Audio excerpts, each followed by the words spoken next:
ভাই এরকম লোক?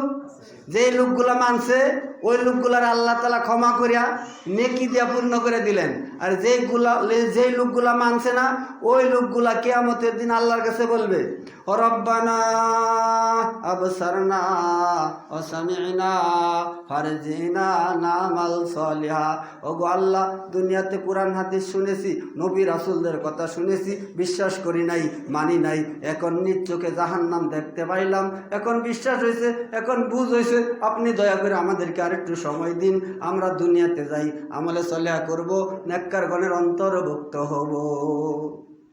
চুরের রিমান্ডে নিয়ে যে সময় কেঁচা শুরু করে কারেন্টের সেক দেয় তো নাকি কয় যে ভাই সাইডে দিলে আলাদা চুরি করবো, এটা কয় আর চুরি করতাম না, নাকি কই? যখন কারেন্টের সেক দেয় চুরের রিমান্ডে নেয় তখন আর চুরি করতাম না। তো দ্রুপ অপরাধী লোকগুলা বলবে, আল্লাহ আর ভুল করতাম না, আপনি আমাদেরকে আর একটু সময় দেন।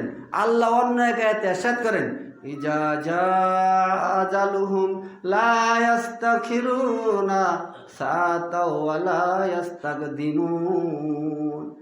তোমার নির্ধারিত যে সময় দেওয়া হয়েছে এটা শেষ, আর সময় দেওয়া হবে না, সেই দিন আপনি সময় চাইবেন, পাইবেন না। এখন আল্লাহ তাআলা আপনাকে সময় দিয়েছেন, এই সময় অপচয় করলেন, এখনও মানুষ আসেই নাই মসজিদে। আজকে যে শুক্রবার গরিবের হজের দিন, এখনও মানুষ আসেই নাই, শুক্রবার দিনই আসতে পারে না, অন্য অক্ত তো খবরই নাই, তারপরেও মুসলিম, তারপরেও ইমান শক্ত। আরে ভাই, আপনার ইমান যে কত শক্ত! আপনি তো পাক্কা শয়তানের ভক্ত, নামাজের জন্য ডাক দিলে বিরক্ত, তারপরেও কয় কি জানেন, নামাজ না পড়লে কি আমার ইমান খুব শক্ত।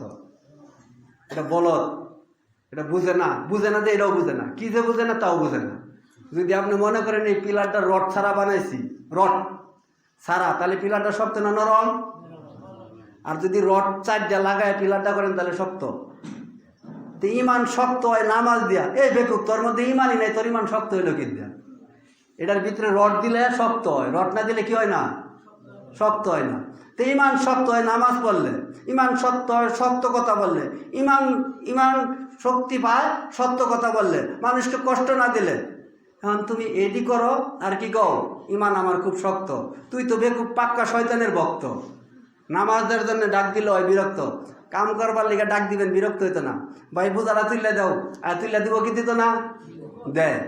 মাটি কাটবার করলেও কাটতে দেয়, খের পালাতে দিবার করলেও দিয়া দেয়, কিন্তু নামাজের জন্য ডাক দিলে বিরক্ত হয়। এই সমস্ত লোক যতই কও এরা না শোনার বাহানা করে। এদের কান থাকতেও নাই, এদের চোখ থাকতেও নাই। কিছু মানুষ বলে হাইরে কপাল মন্দ, চোখ থাকতে অন্ধ, কিন্তু কোরআনে কি বলে জানেন? সূরা আরাফ আয়াত নাম্বার 179, ওয়ালাকাদ জারা'না লিজাহান্নামা কাসীরাম মিনাল জিন্নি ওয়াল ইনস লাহুম কুলুবুল লা ইয়াফকাহুনা বিহা ওয়া লাহুম আয়ুনুল লা ইবসিরুনা বিহা ওয়া লাহুম আযানুল লা ইয়াসমাউনা বিহা উলাইকা কাল আনআমি বাল হুম আদাল উলাইকা হুমুল গাফিলুন। এই আয়াতে আপনার কানের কথা বলছে। ওয়ালাকাদ জারা'না লিজাহান্নামা, অধিকাংশ জিন এবং ইনসান জাহান্নামে যাইবে। তাদের কান আছে, শুনলেও না শোনার বাহানা করে। আপনারা ডাক দিলাম, ভাই এদিকে আসেন, আপনি শুনলেন, দেখলেন, আইলেন না, তাহলে কি না শোনার বাহানা করলেন না? এই সমস্ত লোক আজান শোনার পর মসজিদও যারা আয় না, এরা আজান শোনার পরেও না শোনার বাহানা করে। আমি কই নাই, কোরআনে কইছে। এই সমস্ত লোক আজান শোনার পরে মসজিদে আয় না, তারে ডাকা হয়েছে, সে ডাক শুনে না। ওই ব্যাপারে আল্লাহ তাআলা বললেন, ওয়ালাকাদ জারা'না লিজাহান্নামা কাসীরাম মিনাল জিন্নি ওয়াল ইনস লাহুম কুলুবু, তাদের কলব আছে থাককেও নাই।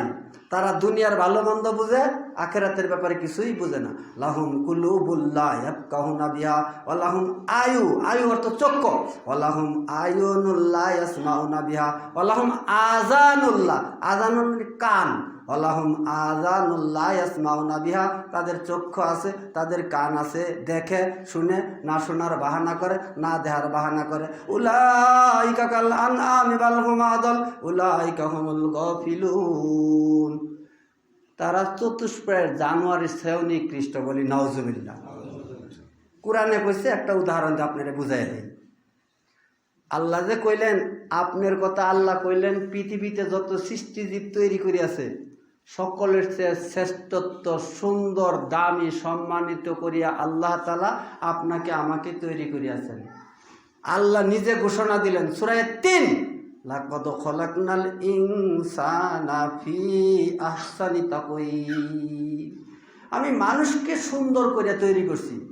আল্লাহ ঘোষণা দিলেন মানুষকে সম্মানিত করে তৈরি করছি। আল্লাহ বললেন পৃথিবীর কোনো জিনিস সুন্দর করিয়া সম্মানিত করিয়া তৈরি করি নাই, একমাত্র মানুষকে করলাম।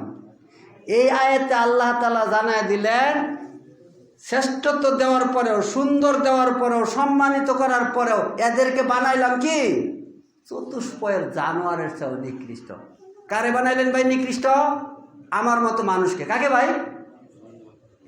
আমার মতো মানুষকে আল্লাহ তাআলা বললেন পৃথিবীর কোনো সৃষ্টিজীব এত সুন্দর না, চাঁদও আপনার মতো সুন্দর না, সূর্য আপনার মতো সুন্দর না। কে ঘোষণা দিলেন? আল্লাহ বললেন আপনার চেহারা আল্লাহ তাআলা এত সুন্দর করে দিবেন, আল্লাহ আপনাকে এত সম্মানিত করছেন। জান্নাতির একটা হুর যদি আসমানে একটা আঙ্গুলের গিরা বাহির করে একবার যদি উকি দেয়, এই সূর্যের আলো মলিন হয়ে যাবে, ওই সূর্যের আলো দেখা যাবে না, ওই হুরের আলো এত আলোকিত হয়ে যাবে তামাম পৃথিবী। আর আল্লাহ তাআলা আপনাকে এত সুন্দর করে তৈরি করলেন, এত সম্মানিত করলেন। আল্লাহ তাআলাই বললেন এরা চতুষ্পয়ের জানোয়ারের চেয়েও নিকৃষ্ট। এবার আপনি নিজেই বলবেন ঠিক না বেঠিক? কিভাবে বলবেন ভাই? আপনি যদি একটা কুকুর পালেন, যদি একটা গরু পালেন, এই গরুকে যদি খাবার দেন, একটা কুকুরকে যদি 10 টাকা একটা রুটি কিনা খাওয়ান, আজকেই পরীক্ষা করবেন, একটা কুকুরকে 10 টাকা একটা রুটি কিনা খাওয়াবেন, আপনার পিছন থেকে আর যাইতো না, আপনার পিছে পিছেই থাকবো। আমি নিজ চোখে দেখছি, বেটা রেলগাড়িতে চড়ছে, চড়ার পরে গাড়ি যখন ছাড়ছে কুকুর রেলগাড়ি পিছে পিছে দৌড় শুরু করছে। এটা আমি নিজ চোখে দেখতে পাইলাম। তাহলে একটা কুকুরকে 10 টাকা দিয়ে একটা রুটি খাওয়াই আপনি কত আপন বানাইলেন, আপনার পিছে পিছে যাওয়া শুরু করলো। আর আল্লাহ তাআলা আপনাকে জান দিলেন, মাল দিলেন, হায়াতের জিন্দেগির সময় দিলেন, খাওয়া পিন্দার ব্যবস্থা করলেন, সুস্থতা রাখলেন, হাত পাও দিলেন। আপনার মতো অনেক মানুষ হাত নাই, পাও নাই, চোখ নাই, প্যারালাইসিস অনেক মানুষ আছে না নাই? আল্লাহ তাআলা আপনার যা প্রয়োজন তাই দিলেন। 5টা আঙ্গুলের দরকার 5টাই দিলেন, আপনি চান নাই। যদি 4টে দিত বুঝতে পারতেন মজাটা কিরকম। বেলসা দিয়ে খেয়ে দেয় মুহ ভাত ডালুর লাগতো। 5টা আঙ্গুল দিছে, একটা আঙ্গুল যদি না দেয় বুঝতে পারবেন আঙ্গুলের কত দাম আছে। বিদায় আঙ্গুলটার আপনার কাছে দাম নাই। যদি এই আঙ্গুলটা না থাকতো তাহলে আপনি ভাত মা হাইতেও পারতেন না, লুকমা বানায় ওটাও দিতে পারতেন না। ওই যে বালুর তুলে না বেলসা দিয়ে খেয়ে দিয়ে ধাক্কা দেয়া, আপনার এই 4 আঙ্গুল দিয়ে বেলসা দিয়ে ধাক্কা দিয়ে মুহ ঢালুন লাগতো। এই জন্য আল্লাহ তাআলা বললেন রব্বিকুমা তুকাজ্জিবান, ওই বান্দা তুমি আমি আল্লাহর কোন কোন নিয়ামতকে অস্বীকার করবে? একটা নিয়ামত অস্বীকার করতে পারবেন না। আল্লাহ তাআলা আপনাকে এত নিয়ামত দিলেন, যা ইচ্ছে তার যা দরকার তাই দিলেন, এই আল্লাহর হুকুম আপনি মানলেন না। আর কুত্তা 10 টাকা দামের একটা রুটি খাই আপনার পাশ চাললো না। আর আপনারা আল্লাহ সব দিল, আল্লাহর ডাক আপনি শুনলেন না। 10 টাকা রুটি খেলে কুত্তা কি আপনার পাশে যায় কি যায় না ভাই? অবিশ্বাস করলে আপনি দেখেন, একটা রুটি খাওয়ায় দেখেন, কুত্তা আপনার লগে লগে রাত কেড়েও থাকবো। আপনি নদীতে মাছ মারবেন, কুত্তা আপনার লগে লগে রাত কেড়েও বসে থাকবো, এরকম থাকবো। তাহলে 10 টাকা একটা রুটি খাওয়ানোর পর কুত্তা আপনার বাদ ছাড়লো না।